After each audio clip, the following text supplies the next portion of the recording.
My name is Kelsey and I'm Garden Variety Knits here on YouTube and also over on Instagram. I normally will just post videos about my own knitting, but recently a friend asked me, maybe just being polite, but about my hobby and expressed some interest in learning to knit. So I promised that I would send through some links and resources and advice. And in starting to research that, I realized that I actually have a lot of opinions. I managed to write a 3-page document, and I also looked through a bunch of beginner guides and videos and stuff, but I found it quite hard to find all of the advice I would give in kind of one resource. So yeah, I know that there's a billion of these out there, but I thought I'd put my own particular spin on it. There is a written guide version of this in the description below that you can also read if you would prefer that, if you just want to skip the whole thing.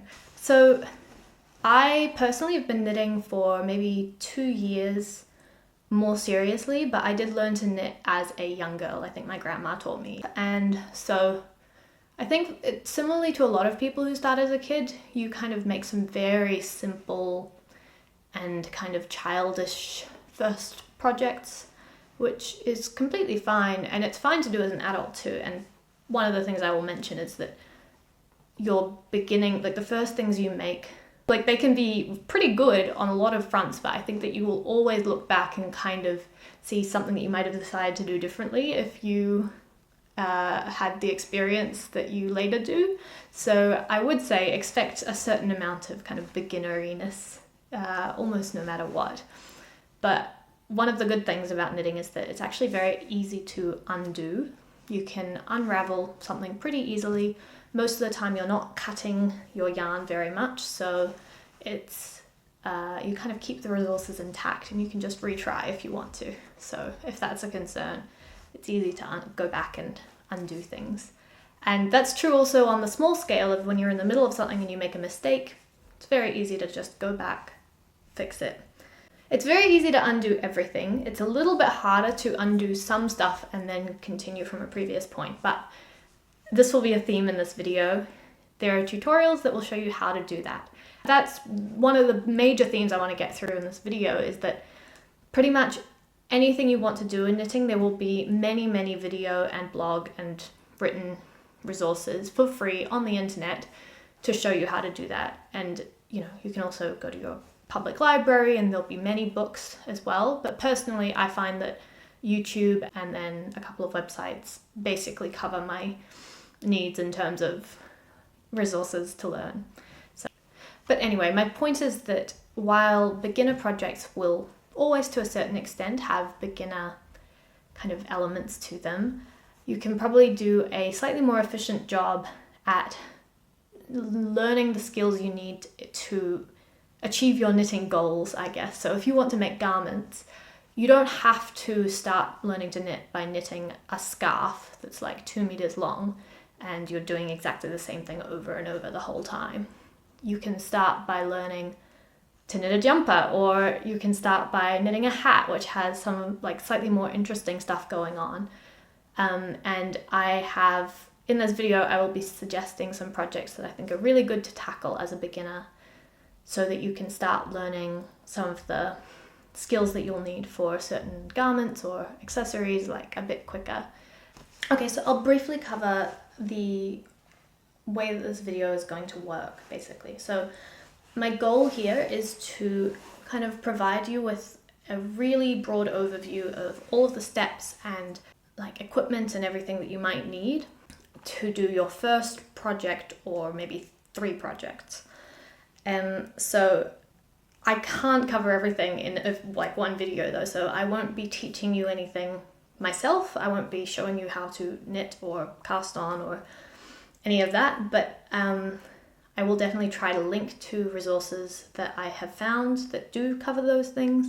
And on top of that, I will try to teach you how to find the answers to any questions you might have. It's important to note here that I am not an expert. I've only been knitting for like 2 years and there's just so much that I don't know. But I definitely have more knowledge than when I started. And I also The knowledge for knitting, there's so much of it, and there's so many different ways to do every part of knitting as well. And there's a lot of different opinions, and people have different preferences. I'm going to try to be quite opinionated about some topics. So, for example, equipment.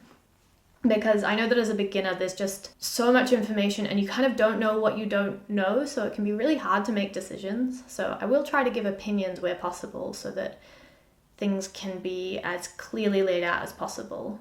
Yeah, so if we're on the topic of like tutorials and other resources, sometimes I've provided links to tutorials or other videos to go through topics in more depth. And I'm also going to link to a few like sets of instructions to make your own projects.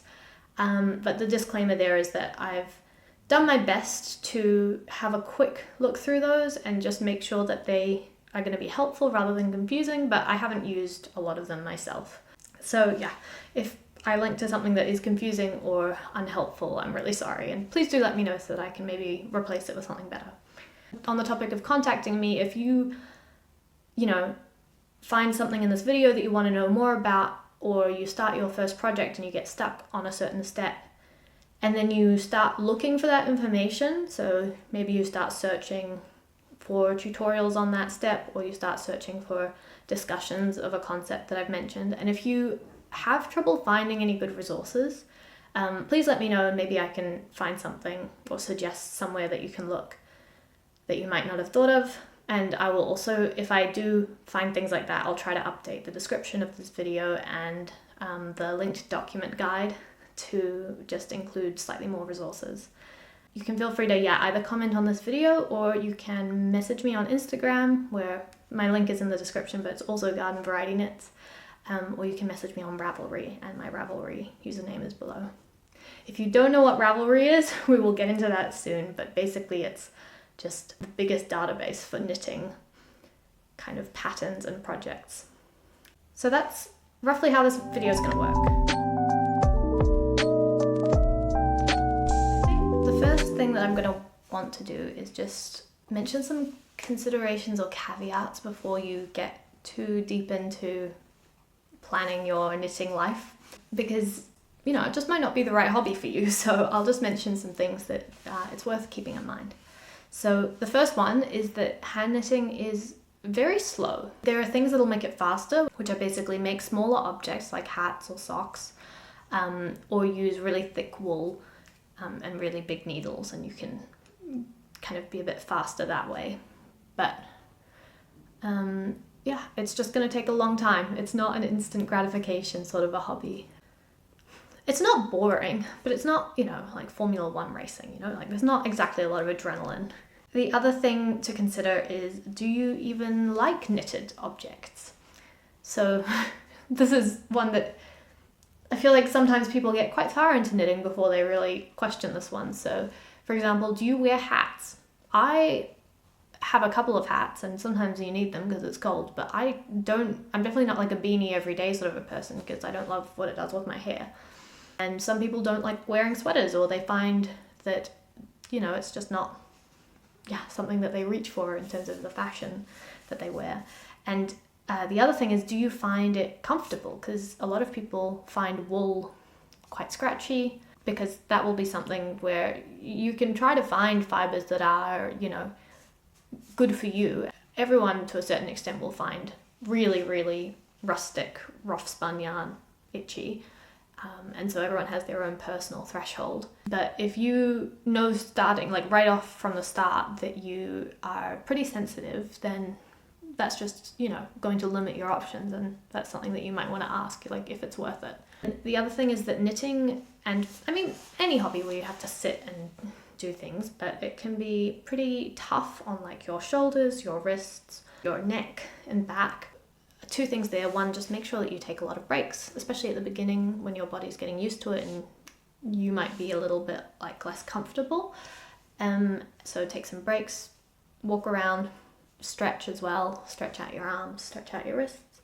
And then the second thing is, just as you learn to knit, try to focus on finding ways to do it that are comfortable for you. So you can look up lots of different alternative styles, but also just, like try not to like really tense up everything as you're trying to learn these kind of slightly difficult movements. It's a bit like learning to write again. I don't know if you remember or if you've seen children like hold a pencil, but they're so focused and it's like so hard to use those fine motor skills. So yeah, just try to like keep everything as relaxed as you can. But yeah, still take breaks because that also will help. Okay, so let's get into some equipment that you might need to start. To start knitting, you need very little. You basically need knitting needles, some yarn, and that's it. Some instructions, probably. In terms of knitting needles, there are 3 major styles, and there's a few other dimensions. So the ones that you might have seen is they come in a pair, and they have something at the bottom to stop the stitches from coming off that end, and they've got 2, like a pointy end on the other side, and these are just called straight needles. And you can use these to basically knit any kind of shape of fabric that is like a flat surface. So you might use these to knit a scarf, or you could use them to knit like the parts of a sweater. So that used to be a very common way to knit, like historically, as people would knit sweaters in parts and then they would sew them together. And you can still find a lot of vintage patterns that have that style. So yeah, you might have seen these if you have knit like a scarf or something before. The second style is called circular needles. So with these, you have, again, like a pointy tip, and but instead of having something that stops it from going on, you have 2 needles connected by a cable, and you can have all of the stitches on the cable, basically. These are useful. You can either knit round and round and round and make a tube. So think a hat, a sock, the sleeve of a sweater itself, like the body of a sweater. So that's called knitting in the round. And basically your stitches make a spiral. So you're just building up layer after layer. And you can also, though, use these circular needles still to knit flat. So exactly the same as straight needles, because you can just knit all your stitches from one needle across to the other, and any excess can be on this cable, and then you can just go back the other direction. And just because they're connected, it doesn't really make a big difference. So there's also 2 kinds of these circular needles. The first one is called fixed needles, and the cable will be attached to the needle like permanently. But these ones are called interchangeable because basically you can disconnect these needle tips. So here are some that are disconnected from the cable, and that means that you can have, let's say, like 3 different lengths of cable for different circumferences of knitting, and you can have like a half a dozen different thicknesses of needle, and then you can like mix and match them basically. So to have that combination, if they were all fixed needles, would be 3 times 5, so you'd have 15 different like sets of fixed needles. But with the interchangeables, you only need like 5 needle tips and 3 cables. So that's like you only need to have bought 8 things instead of 15, and it just gets better. That's my personal recommendation, is to use interchangeable circular needles. And you can get them in a set. So I might flash up on screen, for example, like the beginner set that is very similar to the first set of needles that I bought. And that might be cheaper, but I will say that one thing about buying like a big set, so like a comprehensive one, which like this one, a lot of the needle tips in it are from one set that I bought. But you end up with things like, these are like 9mm thickness needles.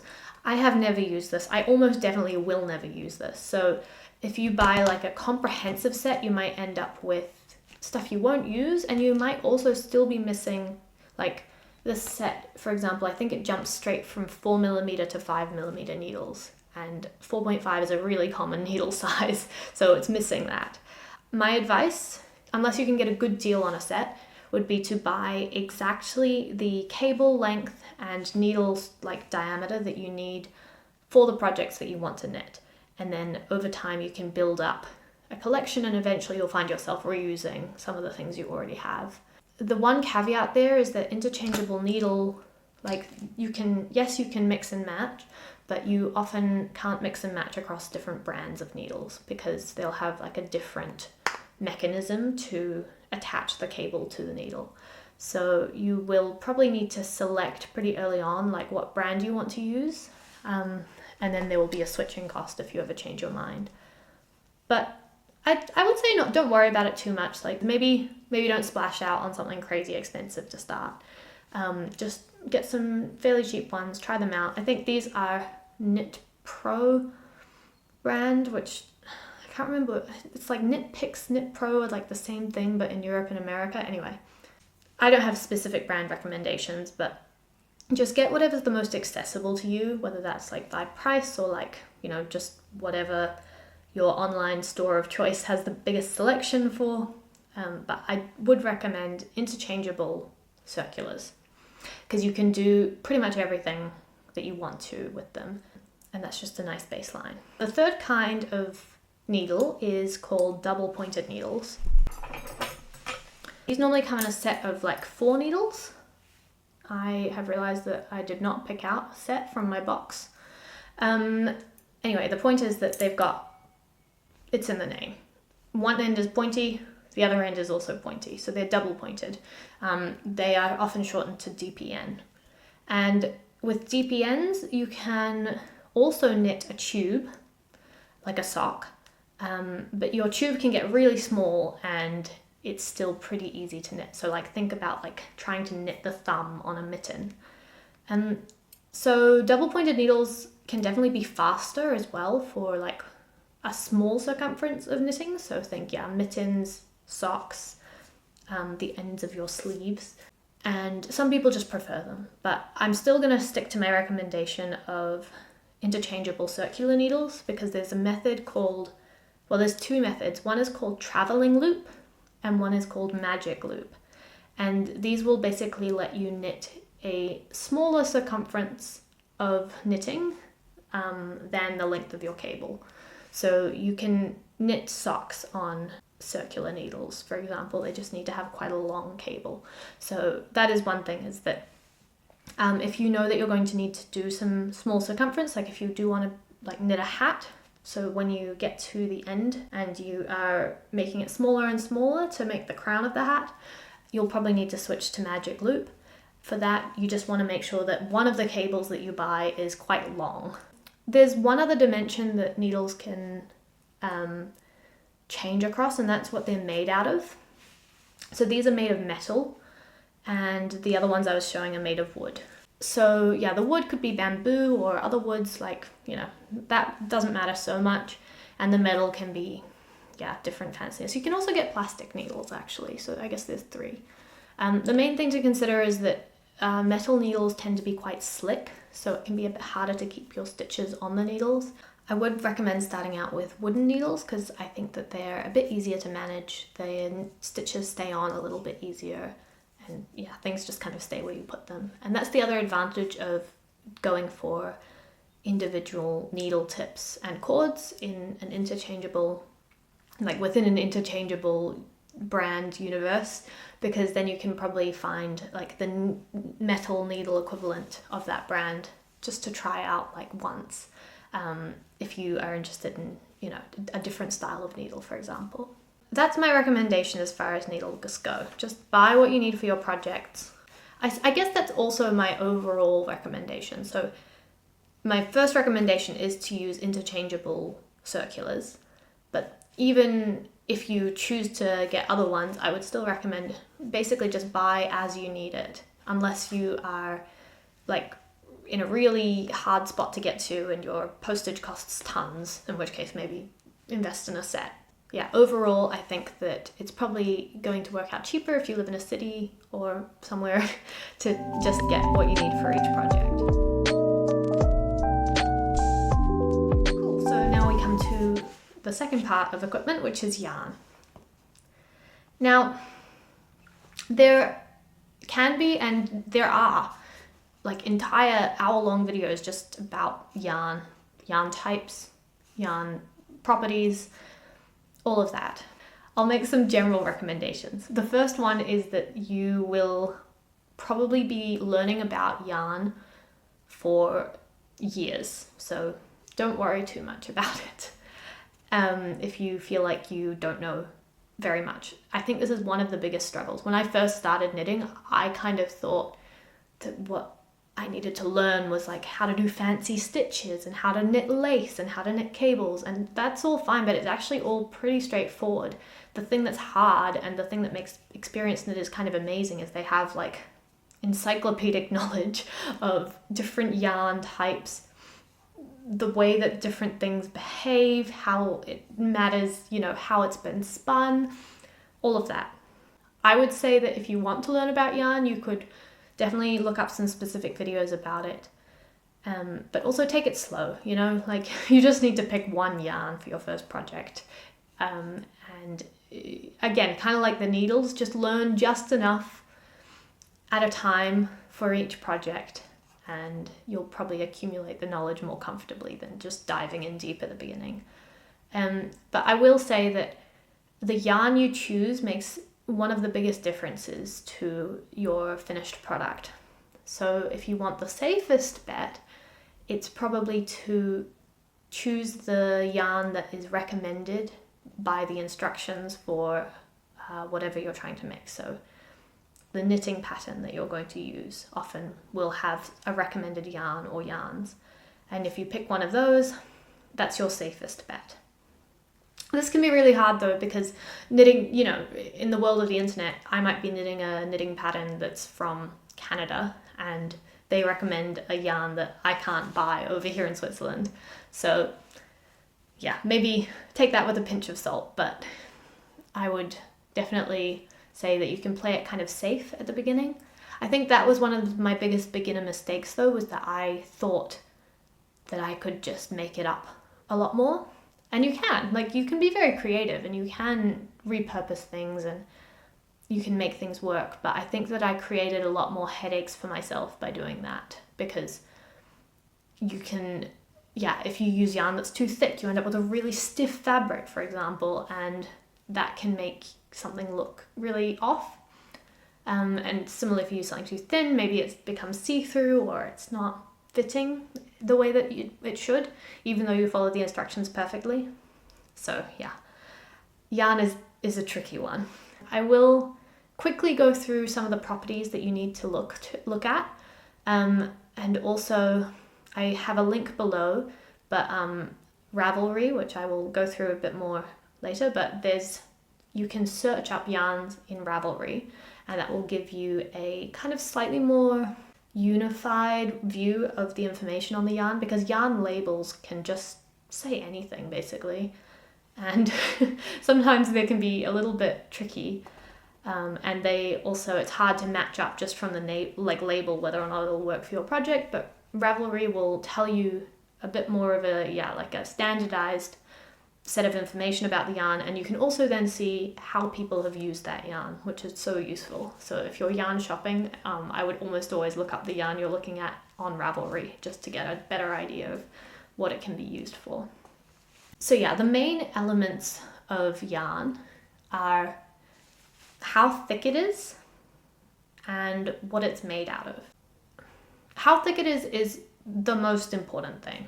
So if you are looking to knit a hat, for example, and there's a pattern that says you need this many meters of a double knit DK weight yarn, then you need to look for a yarn that is a double knit thickness. Whereas some patterns will call for a 4-ply yarn, which is half the thickness, roughly, of a DK. So yeah, it can be a bit tricky, but like paying attention to the thickness, also called weight, of the yarn is the number one thing that you want to do, especially if you're going to substitute a different yarn for the one that's in a pattern. But you also want to be careful, if you're going to use a different yarn, to try and maybe have a similar fiber content. So if someone's knitting a sweater and they say that it's wool, they've used a wool yarn, you might not be able to make the same sweater and have exactly the same effect with a cotton yarn. You can still make it. You just need to have an understanding of how it might be a bit different. Yeah, this is a really deep topic. I will give a couple of extra recommendations when it comes to beginner yarn. So for your first project, I would say you should think about how thick a yarn you want to use. The thicker it is, the faster you'll be able to knit fabric. And also the bigger your stitches will be and the bigger the needles you'll be using are, so that you can probably see what's happening a little bit better. If you're used to like little needlework or embroidery or something, then maybe you can start with a thinner yarn. Thinner yarns tend to be a little bit more bang for buck as well. So, because literally the same weight of yarn is longer. But yeah, it can be maybe a little bit harder to see what you're doing. So I would recommend something in the middle maybe. But sometimes for beginner projects, people will recommend like really thick yarn. I don't know. It's up to you. I guess the downside really is that the really thick yarn, it can be a bit more expensive to buy as much as you need to finish one project. And then the other thing in terms also relevant to seeing what you're doing is the color. So I would stay away from like a really dark yarn for your first couple of projects, because you want to be able to see where the yarn is going, see the stitches. So I would recommend, quite light colors to start off. And along that same vein, try not to get a yarn that is too fluffy, because again, it might obscure what's happening. So something that's kind of a slightly smooth looking like strand would probably be quite good. In terms of yarn content, I would recommend that you start with like an acrylic or a wool yarn. I think that I would stay away from cotton. Yeah, I mean, again, this is up to you, but I think something like wool or acrylic will be better because it has a little bit of stretch and it's a little bit more forgiving. So it kind of evens itself out a little bit more. Yeah, some beginners tend to knit quite tightly, which can make it quite difficult to knit your stitches if you have a really inflexible, inelastic yarn like a cotton. Whereas if you have a wool yarn, maybe that'll be a little bit easier to deal with. I would say if you have a yarn store or a craft store that sells yarn, it can be helpful to go in person, but that can definitely be helpful so you can touch the yarn, see what it looks like in person. And you can also get the advice of anyone working there. Some local yarn stores have very knowledgeable staff that can help you out and explain for you whether or not the yarn you're looking at is good for the project. Okay, so I think that's the major equipment components that you'll need. I will mention just a couple of others. You might need a measuring tape. They're probably pretty cheap or easy to come by. You can even maybe print one off from your computer, although you'd want to double check that you've printed it at the right scale. But yeah, I would say that you'll need something to measure the length of things you're making pretty soon. And then there's a bunch of other little things that people call notions that you might need. So things like stitch stoppers, which go on the end of your needle and stop the stitches coming off, or stitch markers, which you can place in your project to keep track of where a certain location is. For almost all of those, there are going to be like very cheap or free DIY options. I'll link one blog post below, for example, but I would say don't get too, you probably don't need all that much to start off. You can use things like bobby pins or safety pins for like stitch markers. You don't need knitting specific things for a lot of things. There are a lot of tools that I have bought that I think are very worth the money, but you don't need them to start off. Almost try the alternative, and then if you think that you really need the specific item, then you can purchase it, is how I would go about it. Yeah, I've mentioned a few more details of the equipment that you might need or might need alternatives to in the document version of this, which again is linked below. Now I think it's time for us to walk through some of the options for your first projects.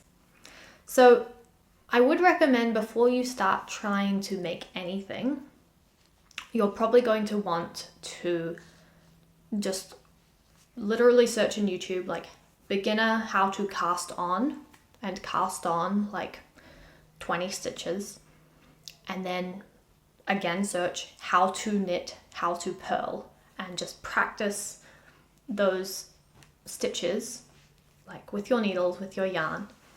And maybe you can knit a square. You can knit 20 stitches, 20 rows, something like that. I would kind of anti-recommend doing an actual project to learn to do those stitches, because some people say, oh, you know, you can make a washcloth or a scarf. And it's true, you can.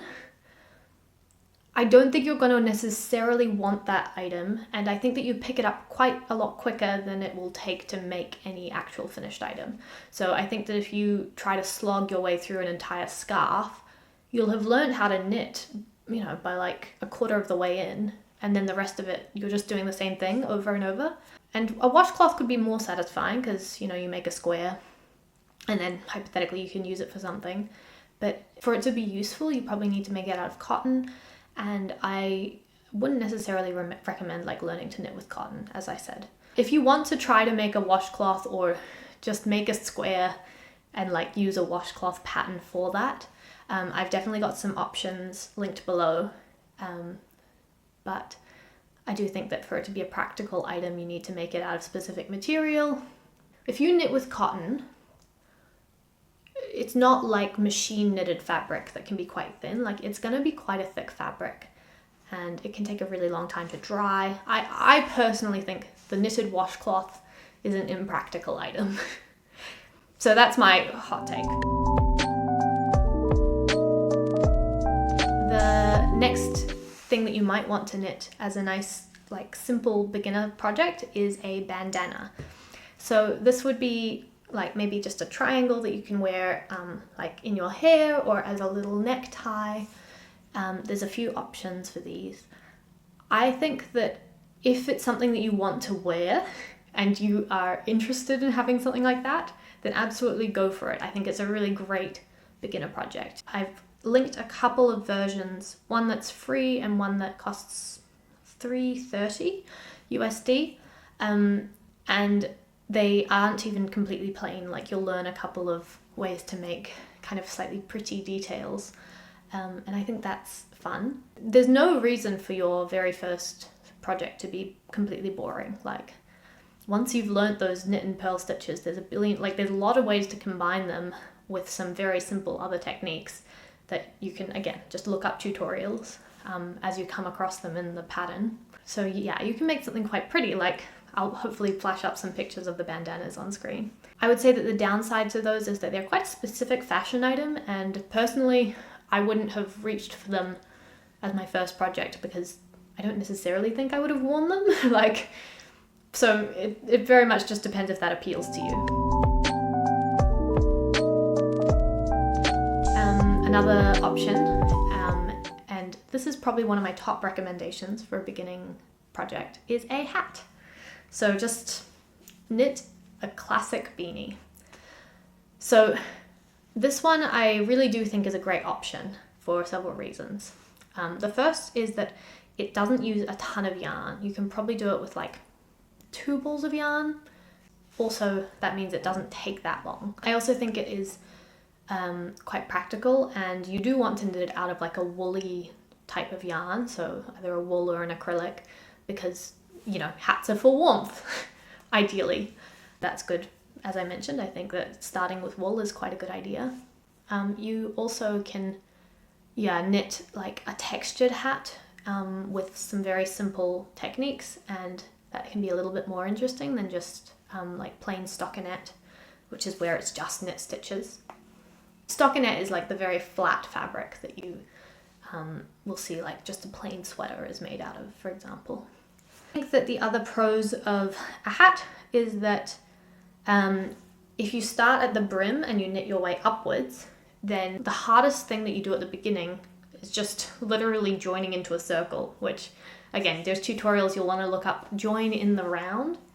And if you're doing it on circular needles, which is my recommendation, then literally you just kind of keep going round and round and round, and you'll have the hang of things by the time you have to do the slightly more complicated stuff, which is all at the end. And then what you need to do is basically decrease the size of your circle, which means you have to decrease the number of stitches that you have. The pattern will tell you how, and you can look up the particular techniques that they use. And the tricky thing there is that like all of the stitches can fit on your circular needles at the beginning, but there'll come a point where there's too few stitches for the amount of cable you have. And I would recommend looking up magic loop to deal with that particular situation. A lot of tutorials will talk about double pointed needles at this point, but again, I don't think it's worth getting them as beginner equipment. So I would recommend magic loop, and I'll probably link a tutorial for magic loop in the description. But yeah, so you'll have already done a whole lot of knitting for your hat by the time you have to do this complicated stuff. And there's plenty of tutorials. Again, the theme is don't worry, you only have to do one step at a time, and there's always going to be someone who's willing to walk you through it in a YouTube video. Hats can also be an awesome project even later in your knitting journey to practice new techniques. So if you want to learn how to do cables, for example, that's how I learned to do cables. I even have it here. This was my first set of cables in this hat. And yeah, it's great because all these other benefits of it being pretty fast, it doesn't use lots of yarn, make it a great way to experiment with new things. So cables, lace, color work. I still haven't done any color work, and I probably will practice on a hat first of all. The other thing is that as long as you live somewhere where the weather supports it, you'll probably need a hat at least at one point in the year, or someone in your life will wear a hat. The one downside is that right now it's kind of spring, summer. Maybe it would feel a bit less rewarding to finish a hat if it's out of season. And maybe you don't wear hats, so yeah, it might not be perfect for you, but I think it is a pretty ideal beginner project. I will link, I've found a free video tutorial, and I've also found a video tutorial for knitting a cabled hat as well, which if you're adventurous, you can just jump straight in there, because I promise cables, they're not that hard. You just need one extra needle basically.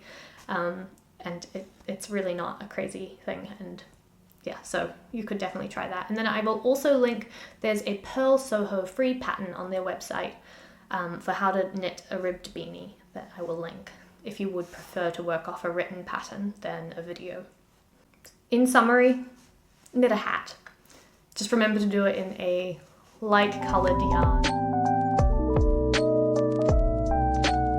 My next recommendation for a beginner project is socks. It might seem a bit daunting to knit socks, but I promise that for most of it, it is just a tube. So that part, it's not that hard. The main challenges for sock knitting is, I would say, that you are using thin yarn, so you're kind of having to, it's just smaller, everything's smaller. So if you're used to fine needlework or drawing, little things, and if you kind of trust yourself to be able to look and act on a smaller scale, then I would say that you can definitely try and knit some socks. You can also knit socks in a thick yarn, you could make house sock type slipper things. Definitely an option, and there are some chunky sock patterns out there as well. And then the other downside to socks is that they're quite a small circumference. So you can actually get sock needles that are I think they're 9 inches, 9-inch circulars, but I wouldn't recommend that for beginners because you kind of have to hold them almost just with just these fingers and do little teeny knitting. It's very cute, but a little bit tricky if you're just starting out. As I've already mentioned, the technique that I would recommend is magic loop, because you have one set of needles with a long cable, and that will carry you through the entire project. If you use the 9-inch circulars, you still need to do something different when you get down to the toe, because it gets even smaller. And yeah, I just think that the magic loop is probably the easiest way to just get off the ground running. And if you learn it to start with, that's kind of like a superpower. You've already done one of the hard things, and I promise it's not that hard. There's a billion tutorials that will take you through it. But also once you've learnt it, yeah, you can apply it in so many places, and you don't need to learn to use double pointed needles yet. You won't need to buy them. It just makes life a little easier. There's a completely free YouTube tutorial that goes through exactly how to knit a sock using specifically magic loop. So it'll show you all of the details, and that's by the Crazy Sock Lady, and I'll link that below. Also, oh yeah, okay, so there's the video, which is completely free, but then the actual pattern is $2 on Ravelry. And there's other sock patterns out there. I think when I first learned to knit a pair of socks, my local yarn store gave me a printed pattern for free when I bought my sock yarn. So there's definitely options, but there's a lot of tutorials.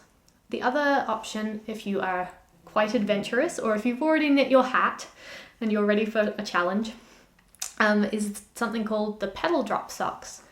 And this is a free pattern and a free in-depth video tutorial handmade by Florence, or Florence Miller, who is just an exceptional person. And this is not the last time you'll hear about her, but she's just gifted the world some very lovely tutorials and free patterns. And so one of these is for these lace socks. So maybe they're up on screen. So that's a little bit trickier because it's not just plain knitting, but I believe in you, and her instructions are very clear. She also uses magic loop in that tutorial, and the other benefit there is that there's a written pattern that's also free, so you can learn what a written pattern looks like and also have the video to tell you how to use it. And you can see every step on screen. So I think that's a great option. The other thing is, because you start at the very top of the sock, which is the cuff, you actually don't start with the lace. You'll have several rounds of just plain ribbing, which is just knits and purls. You'll have gotten into the swing of things by the time you start trying to do the lace. So I think it's actually a pretty good option. And if you like the idea of having some pretty socks, it's definitely possible. The other thing that I will say with socks is that sock yarn is often very affordable. So you often only need 100 grams, which is often just one ball, to knit a pair of socks.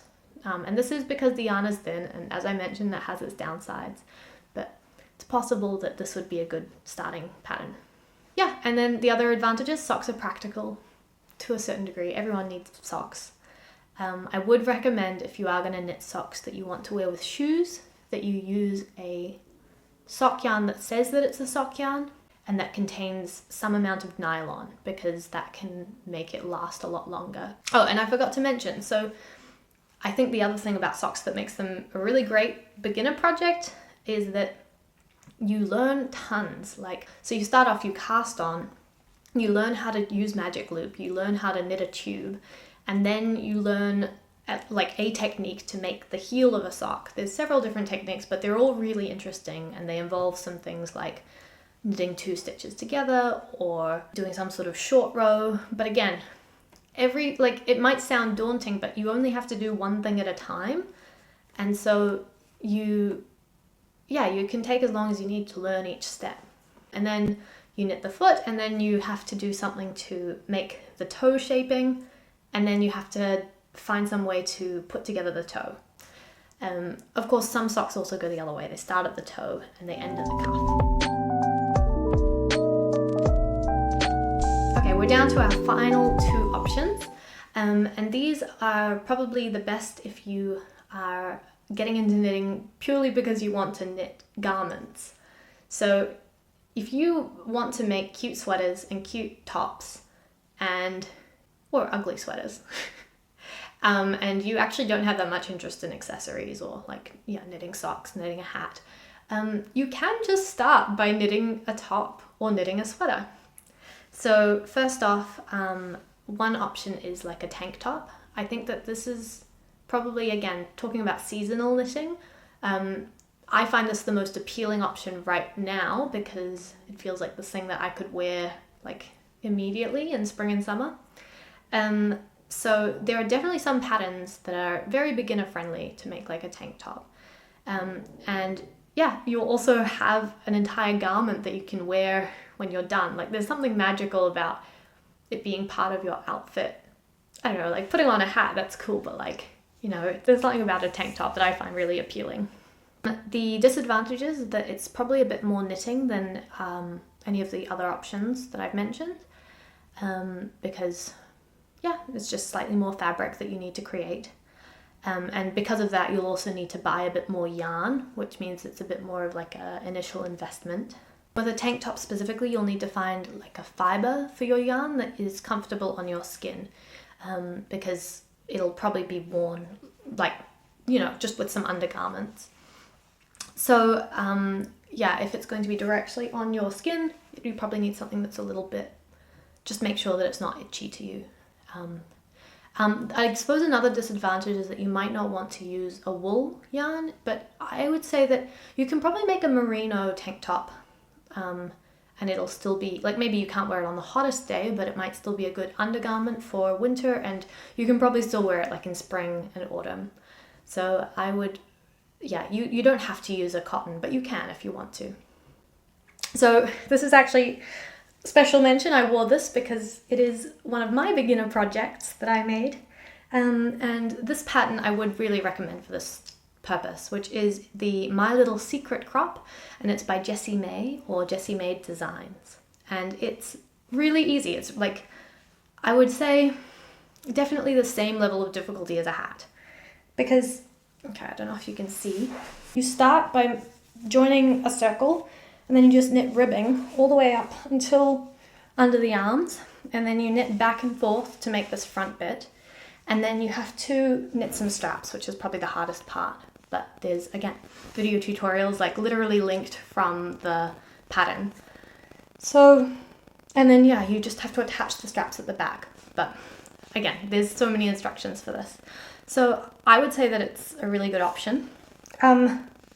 Note that this, because it was one of my beginner projects, is not probably what yours will look like, because I used yarn that was too thick, and it's cotton yarn as well, which again, I would probably recommend using a wool. Like I think a merino is a really good fiber to start with, probably.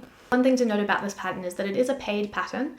It costs $6 USD, but Jessie Made Designs has permanent discounts available for anyone who can't afford the pattern. So that's no questions asked. You just sign up to the newsletter and you'll get the codes. So if $6 is too much for you, then you know that's an option as well. You can get it for as little as $3.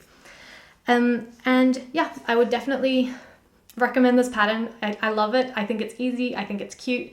And I'm probably going to make some more this year. So, you know, it's not even just a beginner pattern. So I'll also link another pattern below, and this one is completely free. So if even the $3 for this one puts you off, you can try a different one. Or if you want this different style, I'll put up a picture as well. So this one is for a sport weight yarn, which is slightly thinner than the yarn you'd use for this one. Again, yarn weights are so confusing, but there is a table that I will link just to show you the different thicknesses and the different names as well. But this pattern also has a version for 4-ply or fingering weight yarn, which is quite thin. It's like this, that's your standard sock yarn weight, so quite thin yarn. And so you can choose whichever one of those you like, and I believe that the pattern also has 2 sets of instructions. One is for doing it in the round, so knitting round and round to make a tube, and then the other one is to knit both the front and the back separately, so flat, and then you can sew them together, so add a seam. Again, I would recommend learning to knit in the round. It's what most modern patterns tend towards, I would say. Learning to seam is a great skill to have as well, so it's completely up to you if you prefer the idea of that. You'll probably develop your own opinions as you do a few more projects. But yeah, tank top, great option, very cute. I would just say bear in mind that it's probably going to take a bit longer than a lot of the other ones that I'm suggesting. But we come to our last suggestion, and this will take the longest for sure. But you can just start by knitting a sweater. So this is great if you are learning to knit because that's, you know, your ultimate goal. You can just do that straight off the bat. How great is that? There are definitely transferable skills from all these other projects, but if you want to learn to knit sweaters, this will teach you some of the techniques that you will absolutely need to knit sweaters. Do you know what I mean? It's like, yeah, it's a very good way to get that practice in. Yeah, the other advantage of this option is that both the sweater and the cardigan that I will link are designed and tutorialed, very long in-depth video tutorial by Handmade by Florence, or Florence Miller. And yeah, she's just patron saint of beginner knitting because she's just so generously offered these resources, and I think it is just like a really nice and easy way to get started knitting sweaters or cardigans. I will note that the cardigan I haven't knit. I have knit the sweater. I think the cardigan is up another level of challenge. Again, you can probably do it because you just need to learn each step as you go. But I think that the sweater is definitely a slightly simpler option to start off. Yeah, you'll learn tons of skills. And actually, I would say that the sweater is an easier project than you would think. Like, if I had to rank, yeah, I would say that this is very similar difficulty to knitting a sock, but it'll just be a lot more knitting. That said, it uses a thicker yarn. It's something called Aran weight yarn, which is over double the thickness of sock yarn, which will make it go a lot faster. Just to warn you, like, it will still take a long time, so it's a bit of a commitment.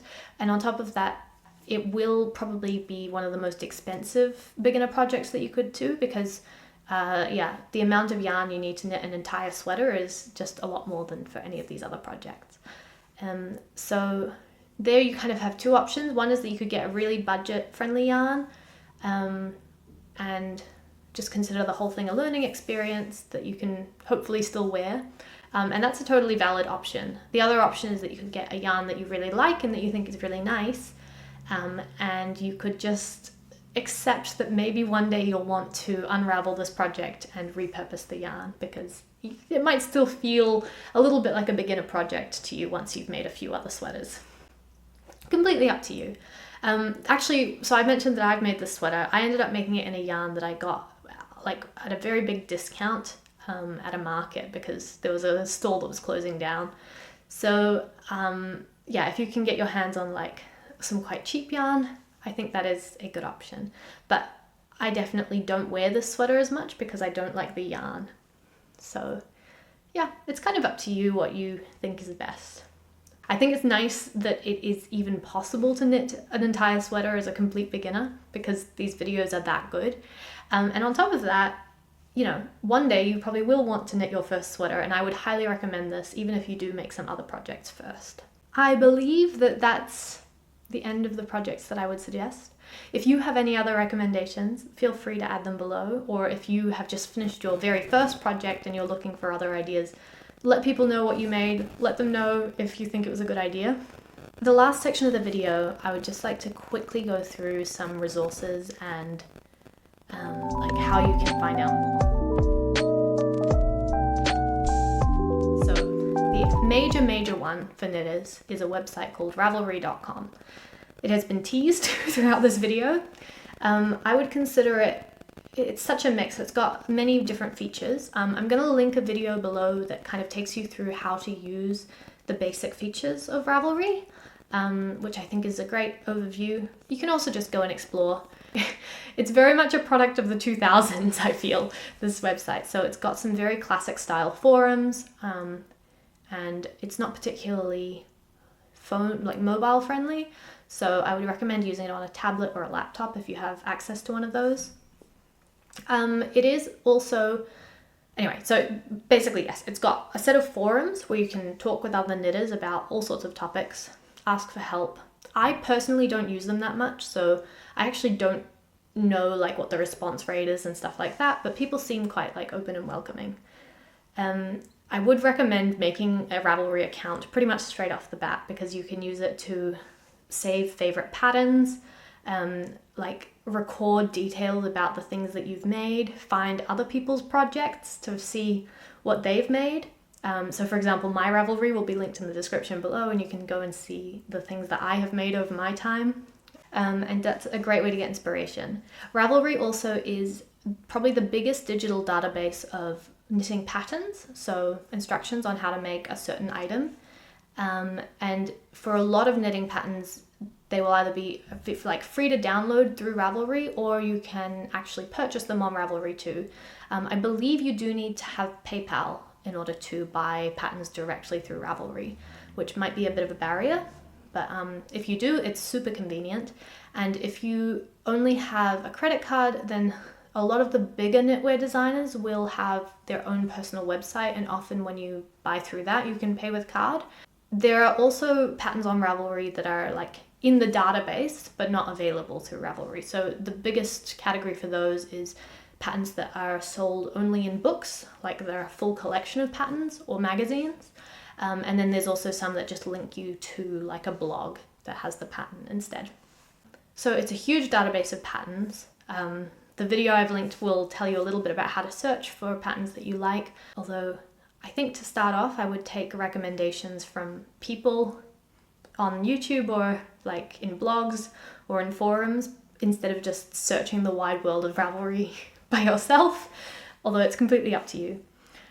And then it's also a huge database of yarn information. Pretty much any yarn that you can imagine, you should be able to find on Ravelry, and it will have a much more standardized format for the yarn properties than you might find on the ball. So someone will have put up slightly more accurately the exact thickness of that yarn, which can be really handy. And again, you can go from the yarn page to all of the projects that people have made using that yarn, which is an amazing way to find like inspiration if you like a yarn but don't know what to make, that sort of a thing.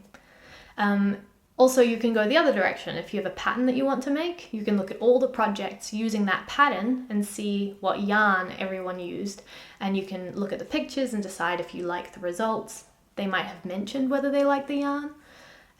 Yeah, just an amazing resource. So yeah, Ravelry, highly recommend it. You can feel free to add me as a friend if you make your Ravelry account. The other major resource is YouTube. So of course there are blogs and books about knitting as well, and forums, but I would say that personally I get 95% of my knitting knowledge from YouTube. So here there's two kind of categories. There's specific tutorials or like discussions of a topic. So if you want to look up like, what are the different weights of yarn, you know?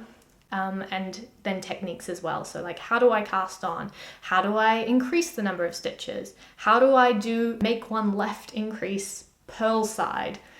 I will mention in the description box as well that there's a few accounts on YouTube that I find their tutorials are like exceptionally high quality.